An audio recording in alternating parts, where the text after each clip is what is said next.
the doctor writes an order for 150 milligrams of a drug in liquid form.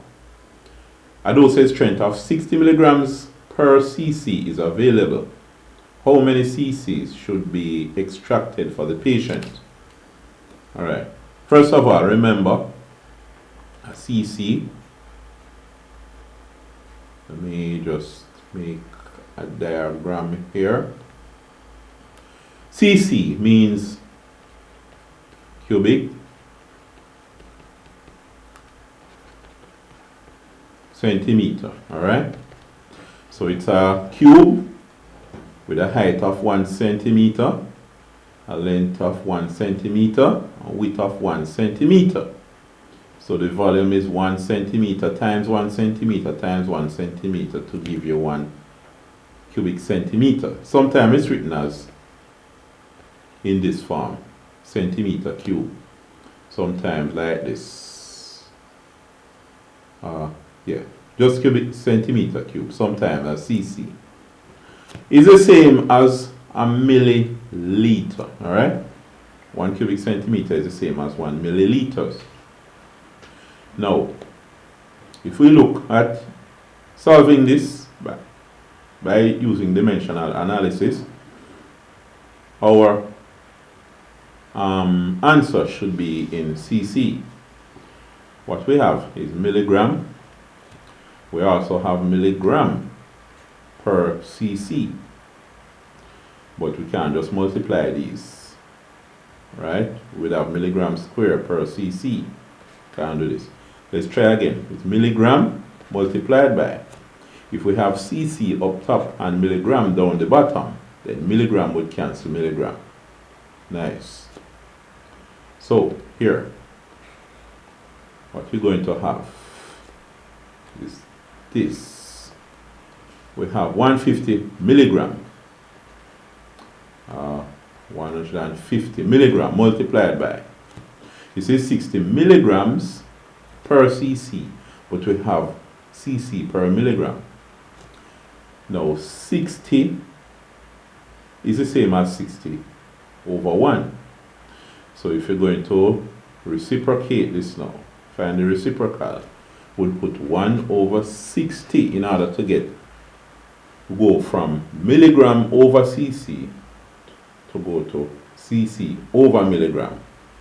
60 over 1 to 1 over 60. So that's what we have.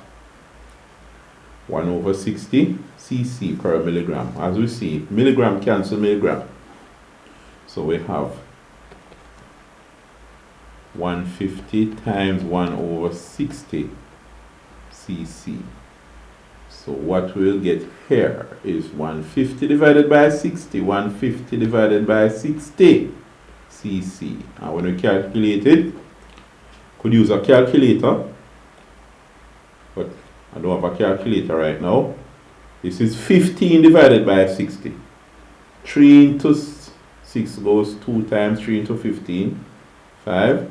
So it's 5 divided by 2, which is, remember how many 2's are there in 5? There are 2 2's in 5. And 1 remaining. 2 and 1 divided by 2. So it's 2.5 cc. Remember now, half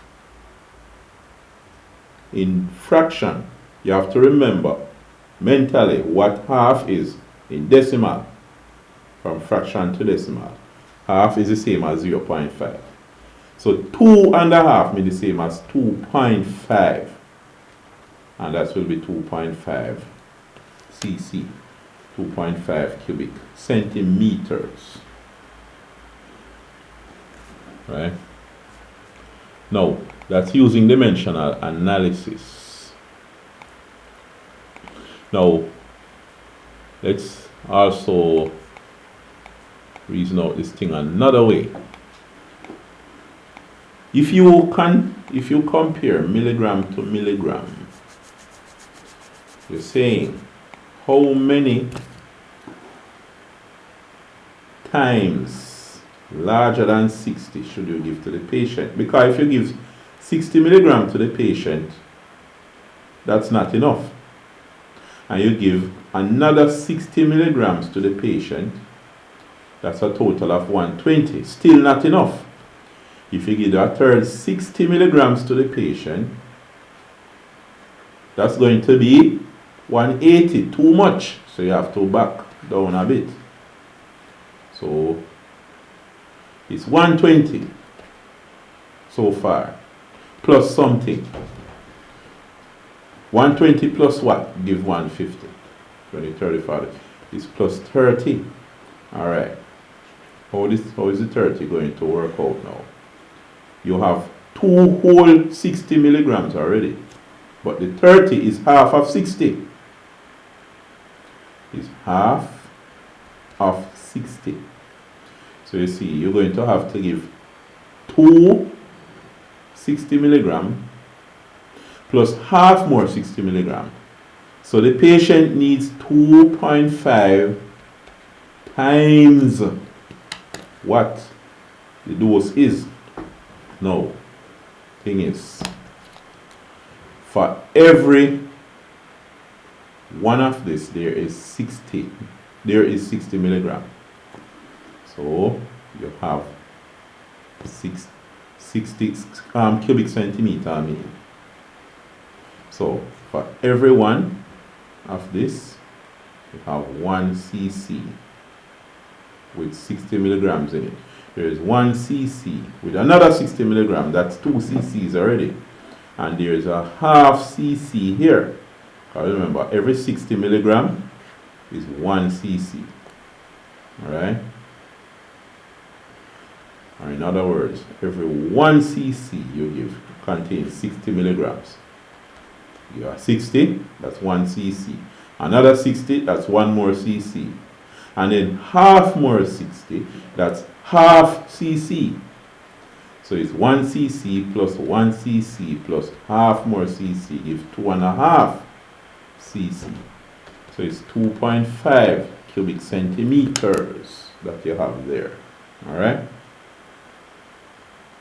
Alright, so that's it for now. I'll see you in the next video.